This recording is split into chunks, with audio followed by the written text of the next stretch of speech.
Então abra a sua Bíblia no livro de Apocalipse, o último livro da Bíblia, capítulo 22 e versículo 12. Amém? Amém. Diz-nos a santa palavra do Senhor. E eis que venho sem demora, e comigo está o galardão que tenho para retribuir a cada um segundo as suas obras. Aleluia. Lerei mais uma vez. Aleluia, Deus. E eis que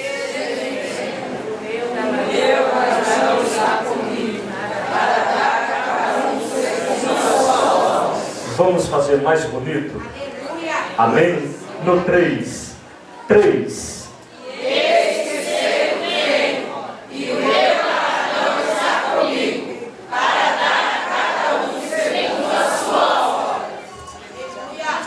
Glória a Jesus. Quem espera o Senhor Jesus brevemente dá um grito de glórias ao nome.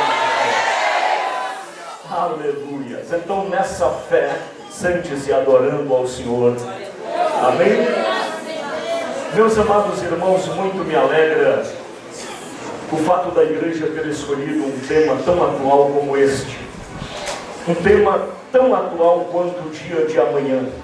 É bem verdade que hoje as nossas festividades geralmente usam como temas mensagens triunfalistas, mensagens de vitória, e isto é bom, mas a maior vitória, o maior triunfo da igreja é esta promessa do arrebatamento da igreja e das promessas que o Senhor Jesus trará para aqueles que o aguardam anelantemente.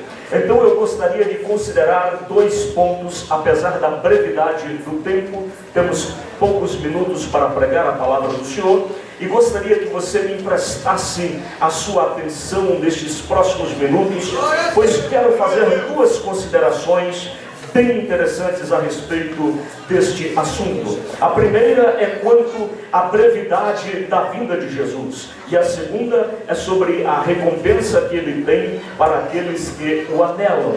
Amém? Jesus está voltando. E para que Jesus virá? Jesus virá para fazer o acerto de contas. Jesus virá para convidar a igreja a um grande tribunal no céu. Jesus virá para dar a paga do trabalho de cada um que tem lhe servido piedosamente.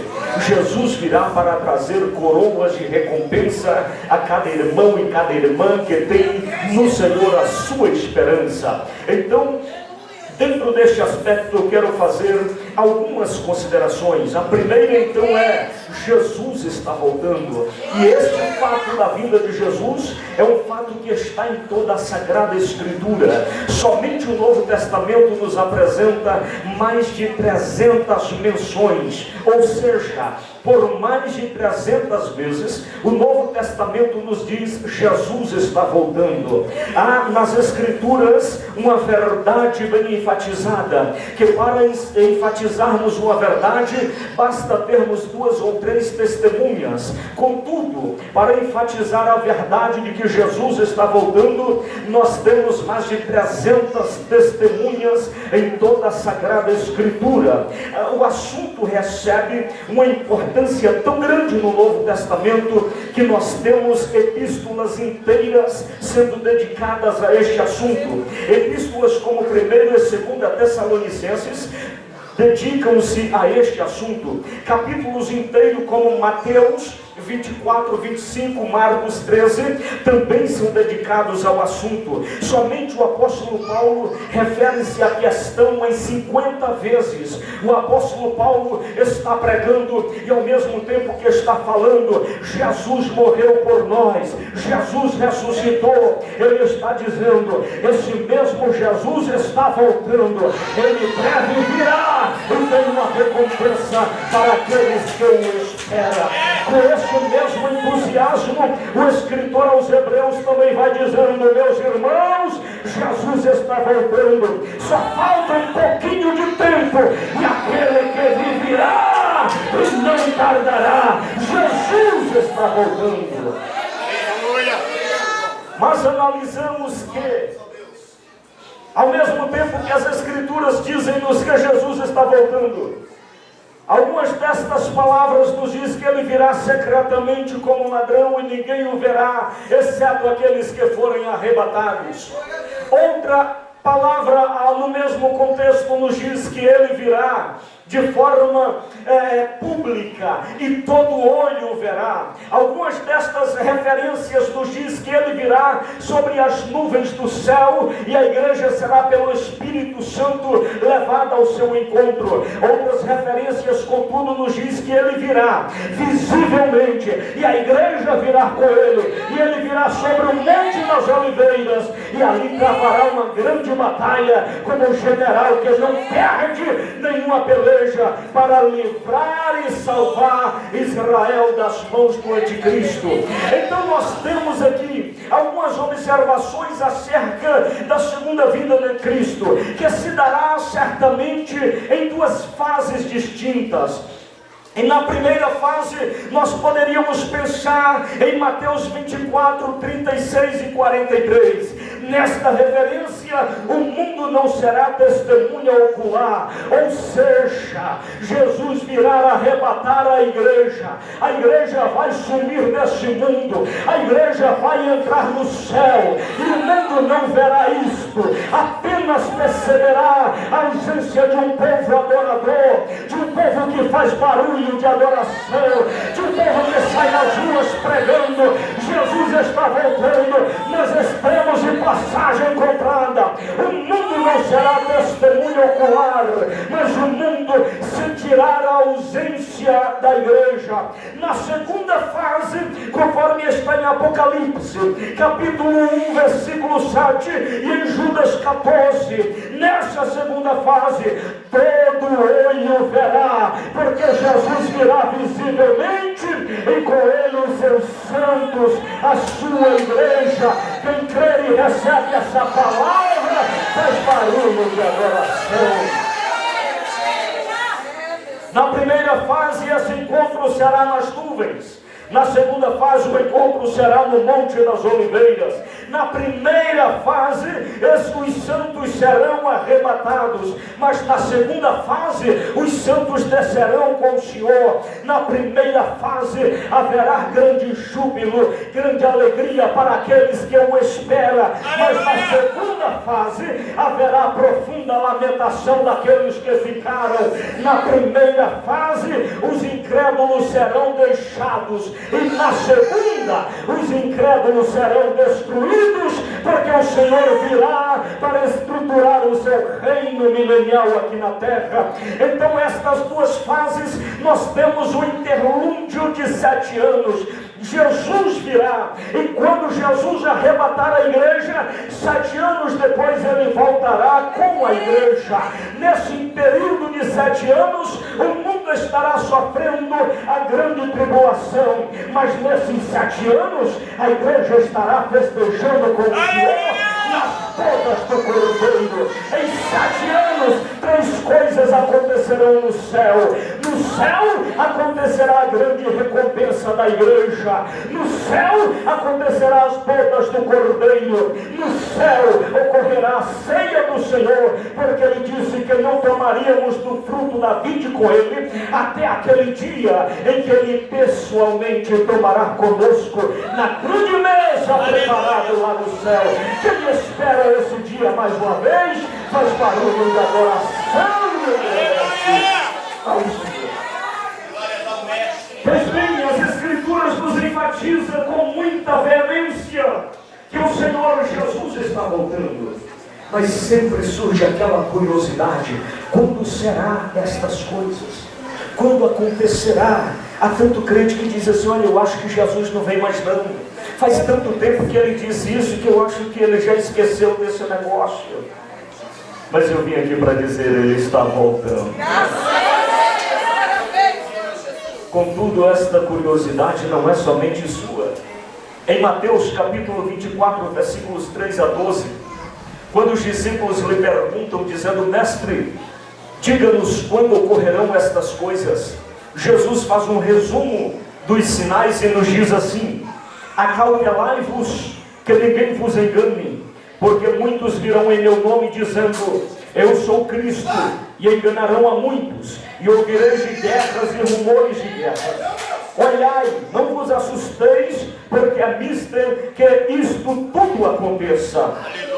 Mas não é o fim, porquanto se levantará nação contra nação, e reino contra reino, e haverá fomes e pestes e terremotos em vários lugares. Mas todas essas coisas são o princípio das dores. Então vos hão de entregar para serdes atormentados e matar-vos-ão, e sereis odiados de todas as gentes por causa do meu nome. Nesse tempo muitos se escandalizarão, trair-se-ão uns aos outros, e uns aos outros se aborrecerão, e surgirão muitos falsos profetas, e enganarão a muitos. E por se multiplicarem iniquidades, o amor de muitos esfriará. Então esta é a dica que Jesus nos dá. Está chegando o dia, esta é a dica. Então muitos crentes dizem, mas esses sinais que Jesus nos apresenta parece não dizerem muita coisa, porque Jesus fala de fome, sempre teve fome.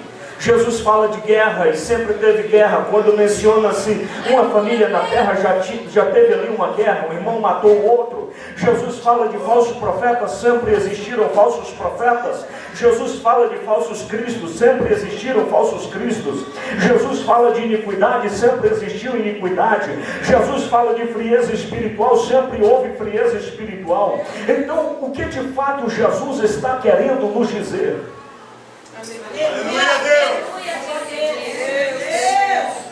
Dobre a sua atenção e entenda isso. Este é o cerne da questão. Se você não entender essa questão, você entenderá toda a Escritura em relação à vida de Jesus. O que Jesus está nos dizendo, ele diz que é o princípio das dores. A nossa tradução de Bíblia diz simplesmente o princípio das dores. No original nós temos um complemento, o início das dores de parto. Então Jesus não está dizendo simplesmente o início das dores. Ou seja, estes sinais preditos por Jesus, na verdade não constituem um sinal por si só, isoladamente. Mas se estes sinais são o princípio das dores de parto, então Jesus nos dá uma indicação muito importante. Faz-nos pensar em uma mulher gestante.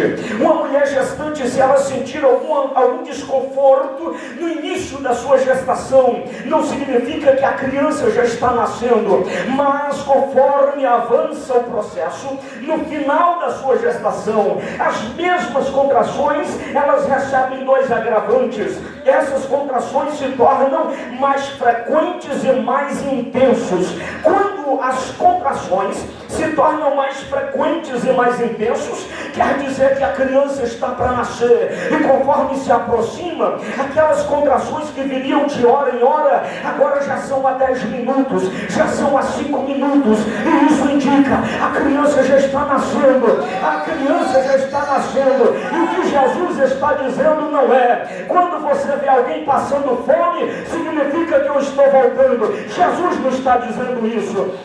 Mas Jesus está dizendo que quando a fome for uma contração intensa e frequente, essa fome está gritando e dizendo, o Cordeiro está voltando. E deixa eu lhe abrir a mente para dizer o seguinte, é verdade que sempre existiram pessoas menos favorecidas na Terra, mas somente em 1974 a ONU declara a era global da fome. É uma era em que a humanidade passa fome. E Jesus está dizendo, a fome de um não é uma contração, mas quando o mundo conhecer a fome com a gravidade e intensidade, essa fome está dizendo, ele está voltando.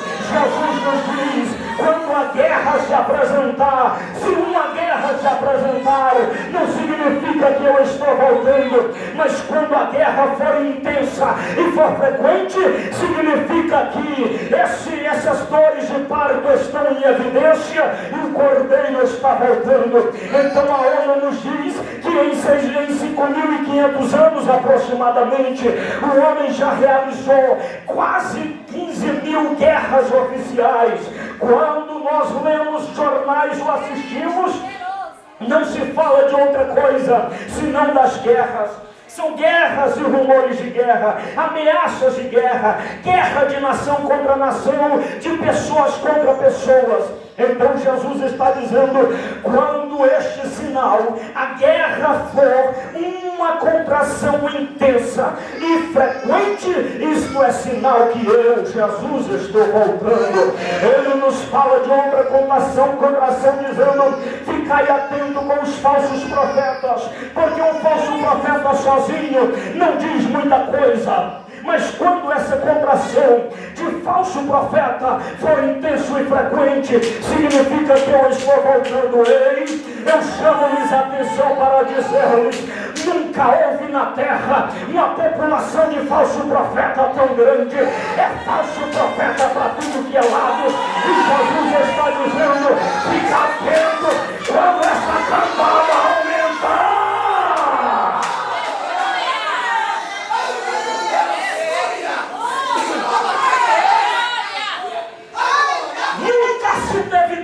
Falso profeta na terra.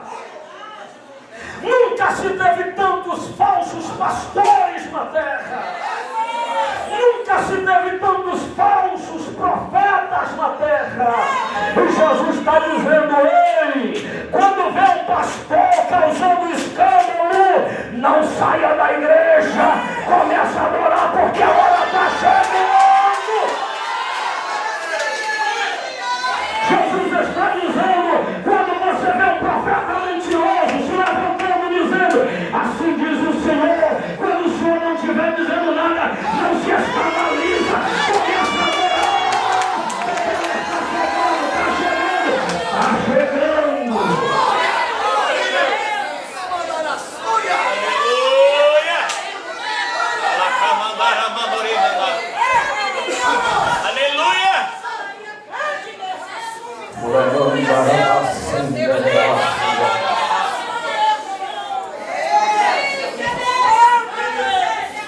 Jesus vai arrebatar a sua igreja.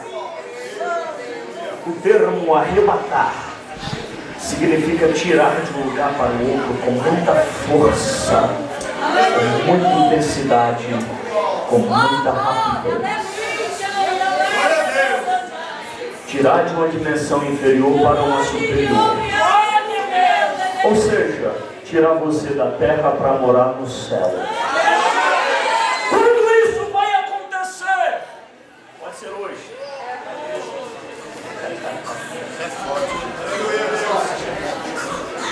Pode ser hoje.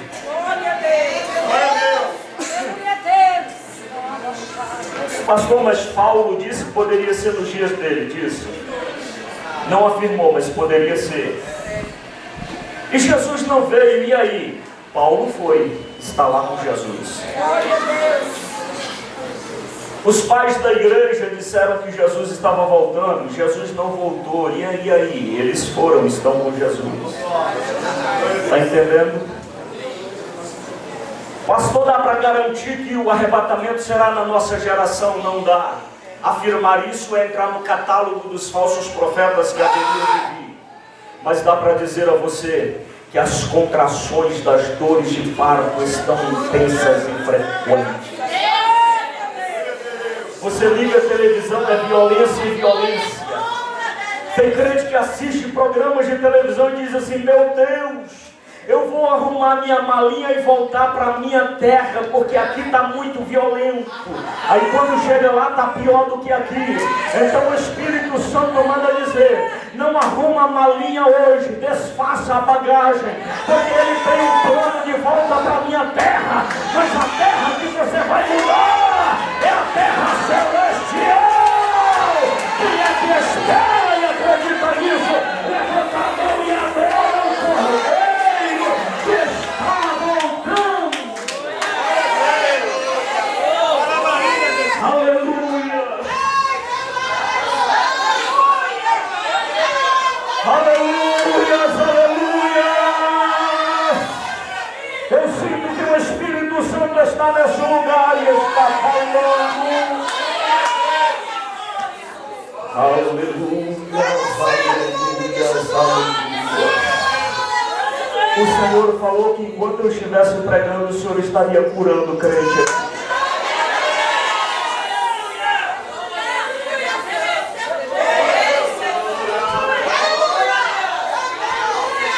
Tem crente aqui que acredita em profeta?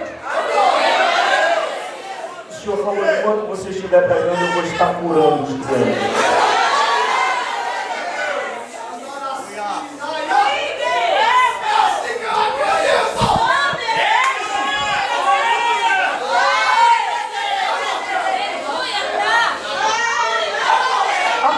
Para ser curado nesse momento, porque a unção a poder, a unção a poder, a unção a poder, poder que quebra todo o jugo, poder que remove toda a enfermidade, poder que quebra toda a opressão, curado em nome de Jesus.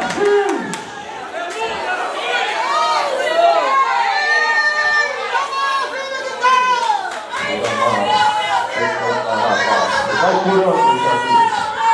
Vai curando agora, Jesus. Para Jesus.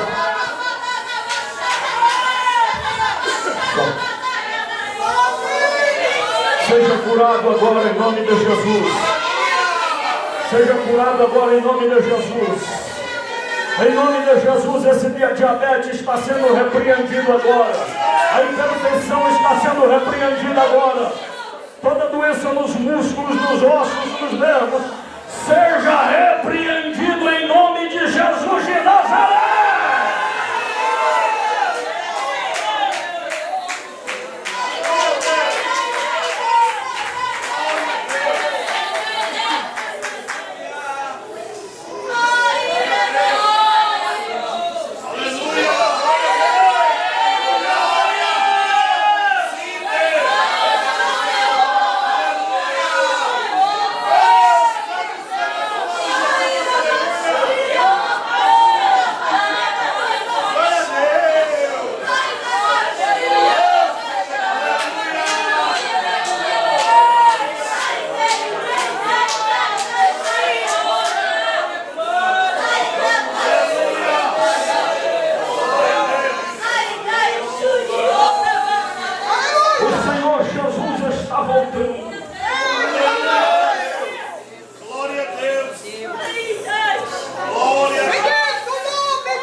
Se dará de repente.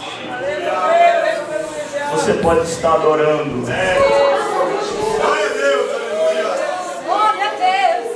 Será no abrir e fechar de olhos.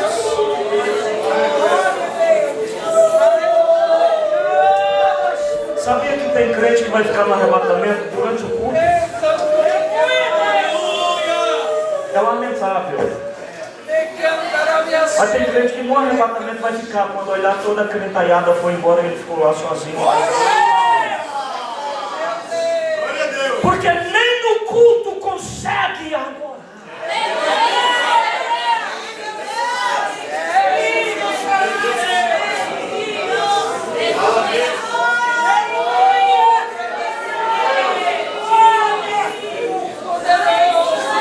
Quando o pregador diz recebe a chave,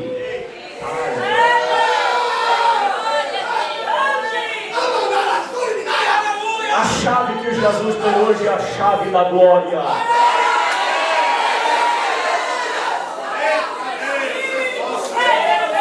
Dos portais celestiais, da cidade de ouro, de jaspe, de cristal, de pedras preciosas.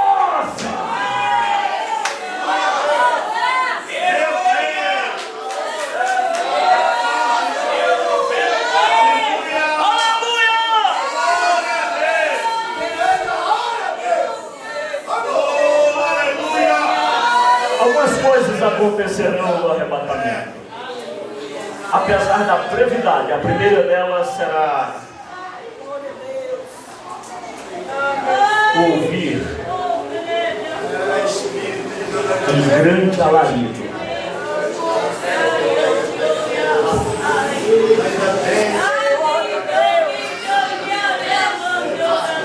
Um grande alarido se ouvirá.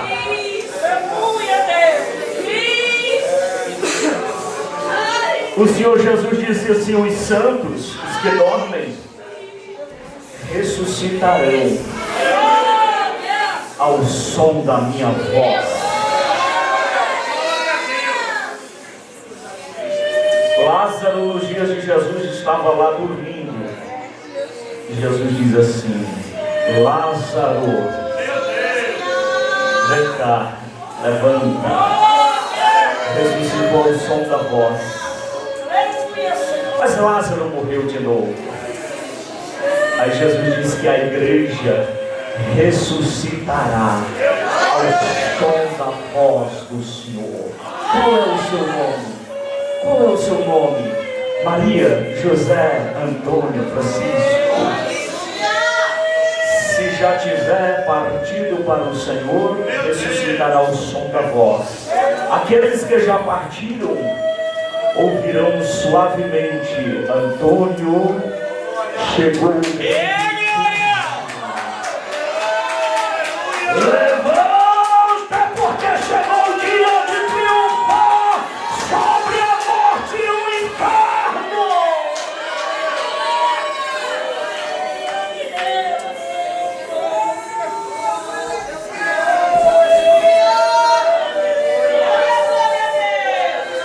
Aleluia!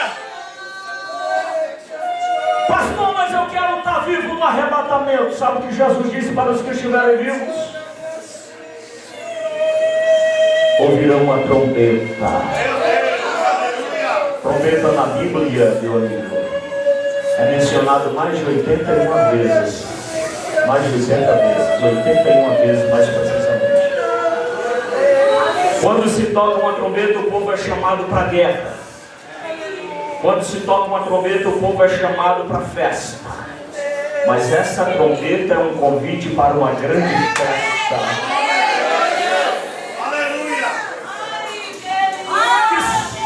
A cerimônia de entrada durará 7 anos. A festa toda é a eternidade. Eita glória! Como será essa trombeta? Será que o Senhor vai chegar lá tocando uma trombeta para o universo ouvir? Essa trombeta, o Espírito Santo toca lá no íntimo de cada um que está selado, comprado para aquele grande dia. Você pode estar no culto e o Espírito Santo te avisa: é agora, vamos lá, Jesus o noivo está esperando.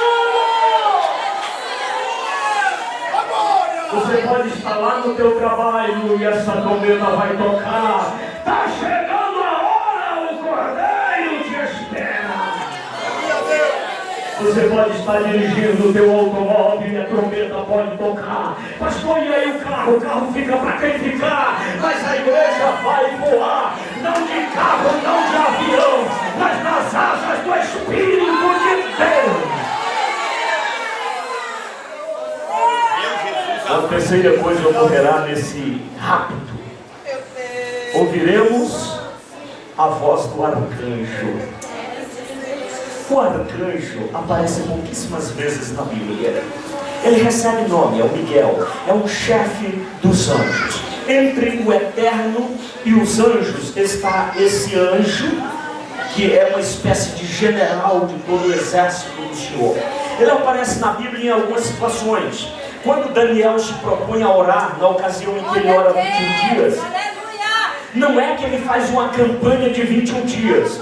É que Daniel orou 21 dias, porque foi no 21º dia que a resposta chegou. Se chega no primeiro dia, por aquele propósito ele havia cessado a oração. Se não tivesse chegado, Daniel estava orando ainda, esperando a resposta do fiel e verdadeiro. Mas quando ele se propôs a orar, Satanás se levantou para impedir que a vitória chegasse. Então, o anjo pregador, que é Gabriel, teve dificuldade de chegar, porque todas as hostes de Satanás estava bloqueando o caminho para o crente não receber a oração. Então imagine a cena: Chega o pregador, o anjo pregador que é Gabriel, e Satanás está lá com toda a sua corja dizendo: não vai passar por aqui. Aquele anjo pregador: olha, não vai não, não, então deixa eu ir, espera só um pouquinho, eu vou chamar ali o meu irmão mais velho. Chega lá e diz assim: Miguel, disseram que eu não vou passar, Satanás está no caminho. E eu posso imaginar, e aqui eu uso uma figura de linguagem, parece que Miguel está lá pela eternidade amolando a sua espada, esperando a oportunidade de usá-la, dizendo: não vai deixar o crente receber vitória não, não. Então ele se levanta e parece que até hoje tem pedaço de Satanás caindo por aí, porque é guerreiro do Senhor. Ele é o que guarda Israel. E nesse momento, que será como abrir e fechar de olhos, ele está presente.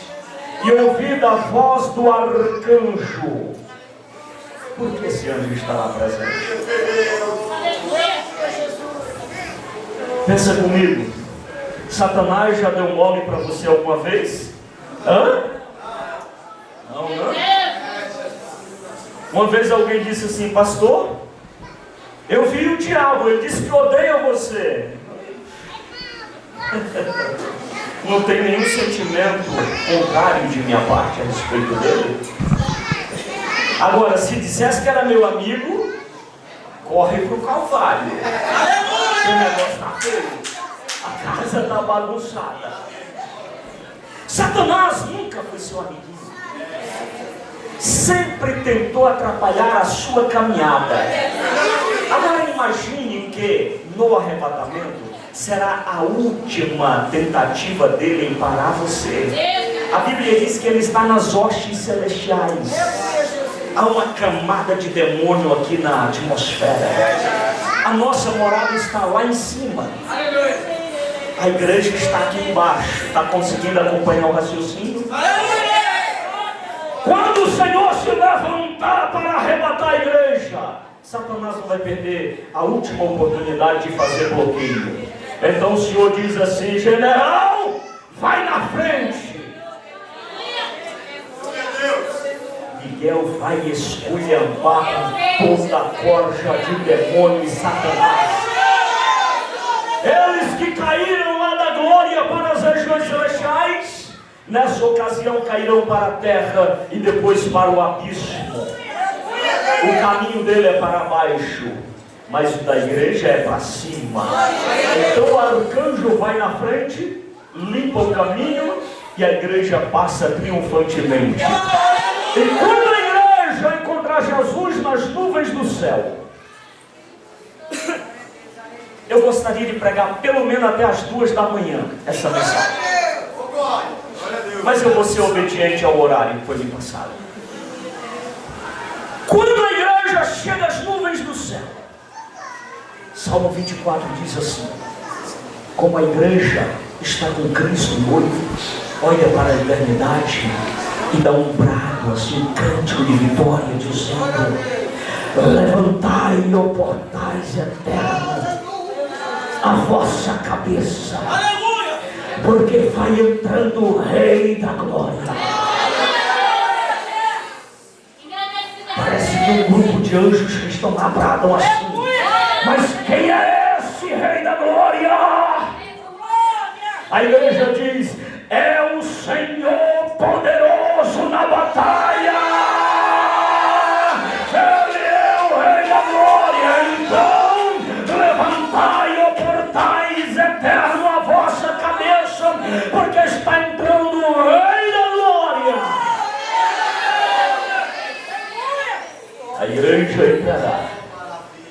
Cantares diz: a igreja é levado à sala do banquete, e o seu estandarte sobre mim é o amor, as bodas do Cordeiro. A igreja agora está com Jesus no céu, mas antes das bodas, Jesus tem um grande acerto com a igreja. Eis que cedo venho, e trago comigo a minha recompensa para dar a cada um segundo as suas obras. Não se trata do juízo final, é um julgamento exclusivo para crentes. Não se trata da condição desse crente, se ele está salvo ou condenado. Aliás, se já está no céu, já está salvo. Não tem por que sair de lá. Mas é o julgamento das nossas obras. Como será esse julgamento? O apóstolo Paulo nos diz que há dois fundamentos. Um é correto, o outro é errado.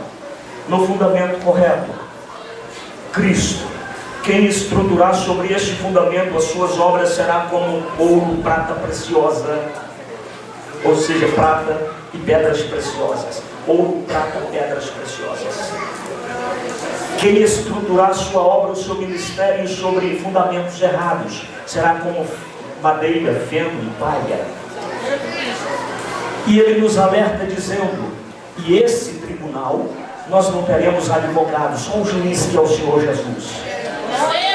Lá eu não vou conseguir defender os meus interesses. O Senhor dirá assim, Rivail, me dê aqui as suas obras.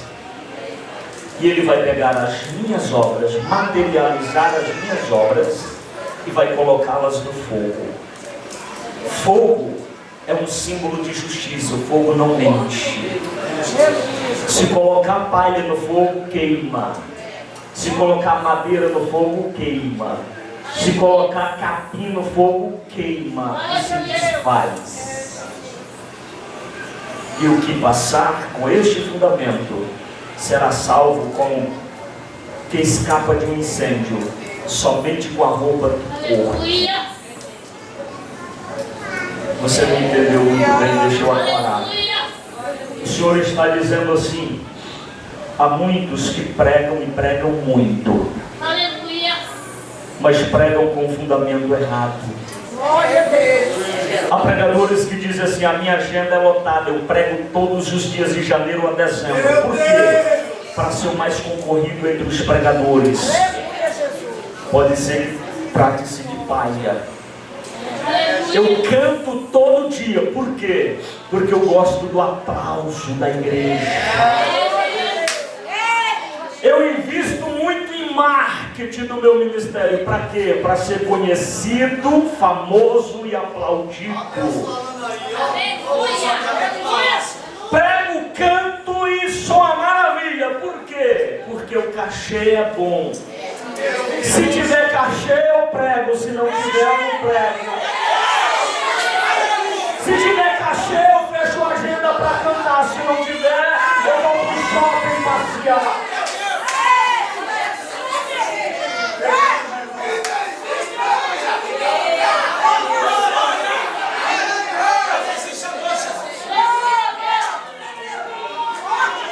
Uma vez chegou em nossa igreja um sujeito dizendo assim, olha, Deus mandou vir cantar aqui. Eu falei, que bom, mas eu preciso deixar tantos CDs aqui, tem condição de vender, ou então receber por esses CDs? O evangelho de Jesus na terra. E é com força. O colega pastor disse, não, cante e se o povo comprar, comprou.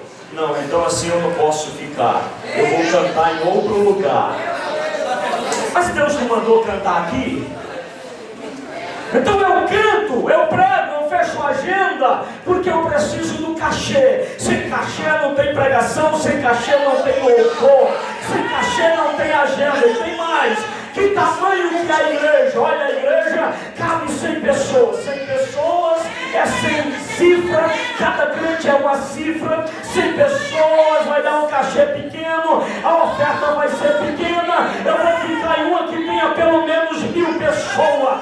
Deixa eu dizer uma coisa, esse ministério pode ser palha, pode ser madeira, pode ser capim, vai queimar e não vai chegar a lugar nenhum.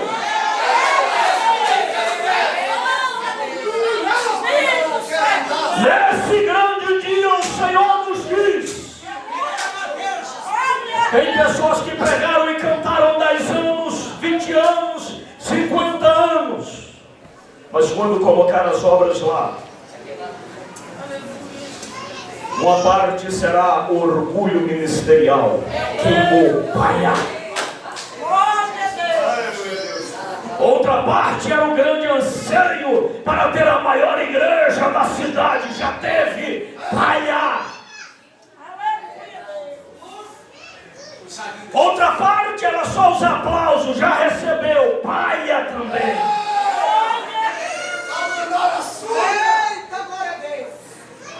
E não é só pregador e só cantor. Tem irmãos e irmãs que têm o ministério de limpar a igreja. E limpa muito bem. Para o pastor dizer assim: se não fosse a irmãzinha Francisquinha de Jesus e Cristine, essa igreja estaria toda suja, porque só ela é zelosa na casa do Senhor.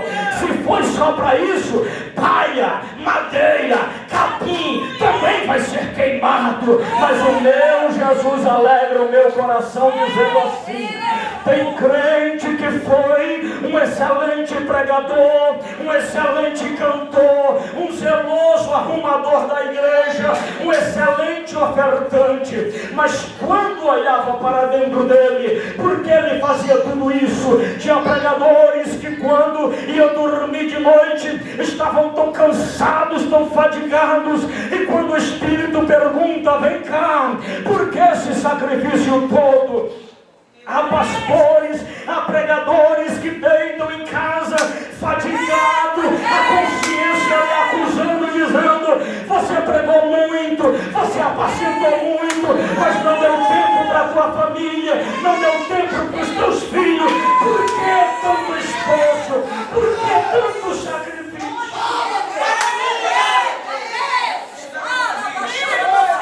A resposta dele ao Espírito Santo é dizer: porque eu nasci para isso. Eu nasci para diminuir, para que o Senhor cresça. Enquanto eu ministro, Jesus salva vidas. Jesus batiza com o Espírito Santo e no fogo. Jesus liberta o oprimido. Jesus salva, cura e transforma.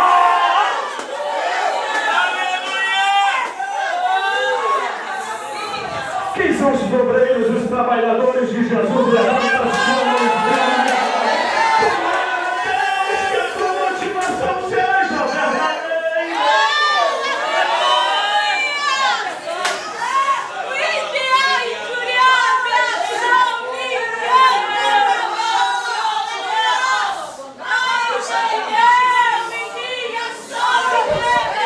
Um colega me falou: pastor, a minha igreja parece a arca de Noé, eu e minha casa. Estou pensando em abandonar o ministério. Eu falei: opa, lembre-se, Noé e sua arca, contendo ele e a sua família, salvou não só a sua casa, mas só estamos aqui hoje porque a família dele entrou na arca com ele. Não importa a quantidade, Deus está olhando para a sua qualidade. E tomara a Deus que o teu ministério seja ministério de multidões, mas esteja dentro da motivação correta.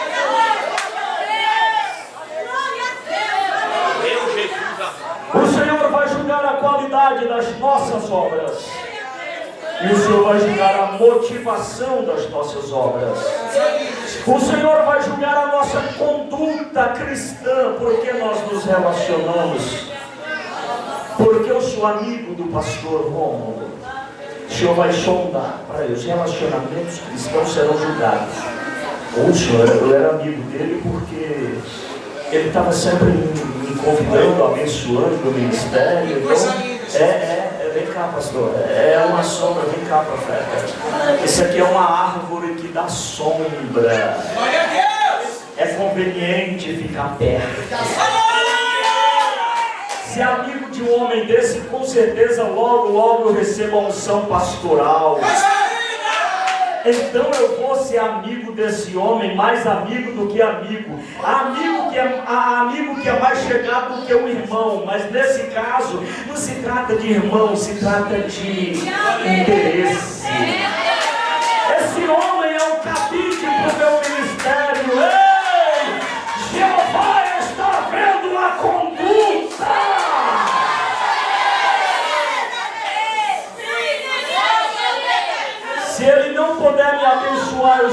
dele. Se ele precisar da minha ajuda, eu sou amigo dele. Se o quadro inverter, eu sou amigo dele. Se ele precisar de sombra na minha vida, eu sou amigo dele. Agora, pastor, o Senhor está olhando para os teus relacionamentos. Ei! Porque você é amigo ou amiga de quem você é. Deus está olhando para você hoje. Ah, meu Deus.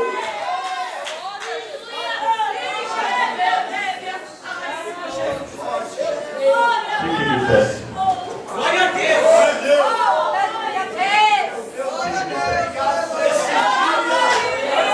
Já deu o meu tempo.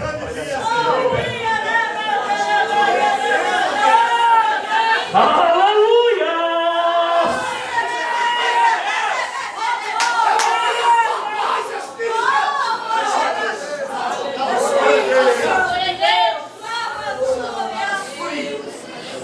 Mas aqueles que tiverem as suas obras consideradas no fundamento correto, que é a glória do Senhor, Deus tem uma recompensa para dar à sua igreja.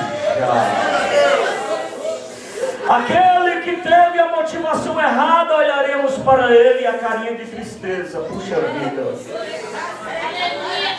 Sendo que com Deus ninguém perde. Até um copo de água fria dada a alguém em nome do Senhor, receberá ele recompensa. Mas aqueles que tiverem a obra fundamentada no sólido fundamento que é Cristo, Jesus nos oferece recompensas simbolizadas por coroa, que é símbolo de glória.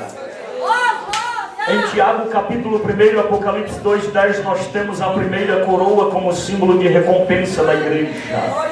A coroa da vida. A coroa da vida é uma recompensa para aqueles que deram a vida por Cristo, ou estão tão preparados, tão consagrados, que facilmente entregariam as suas vidas ao Senhor. A segunda coroa, coroa de glória, é para aqueles que ministram a palavra de Deus não com sorte de ganância, mas ministram por amor às almas, e assim as próprias almas lhes serão por coroa. Em 2 Timóteo 4:8, há a menção da coroa de justiça. A coroa de justiça é para aqueles que desejam a volta do Senhor Jesus. Se você ama Cristo e deseja a sua volta, Jesus tem uma coroa para você, que é a coroa de justiça.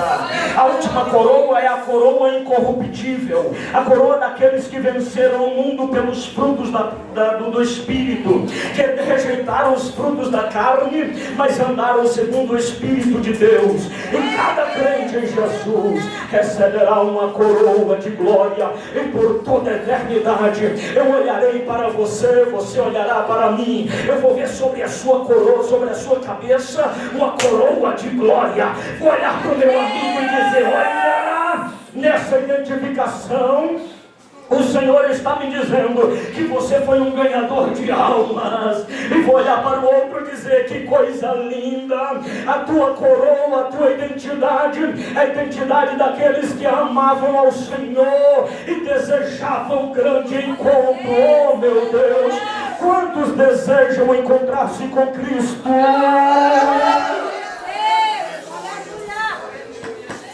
Deixa eu parar. Vamos orar ao Senhor. Eu vou orar a Deus nesse momento. Glória a Deus. Eu não vou nem orar para Jesus curar, porque Ele já fez isso. Mas eu vou pedir ao Senhor que nesses últimos minutos de culto Ele traga a você um pouquinho do ambiente espiritual da pátria que te espera. Quantos querem receber isso de Deus? Então eu vou orar, e depois você vai adorar o Senhor do melhor jeito, da melhor forma, do jeito que você sabe. Mas adorar ao Senhor, aquela adoração de quem vai receber coroas diante do Senhor. Eterno de Israel. Obrigado, Senhor, pela tua palavra. pelo teu conforto.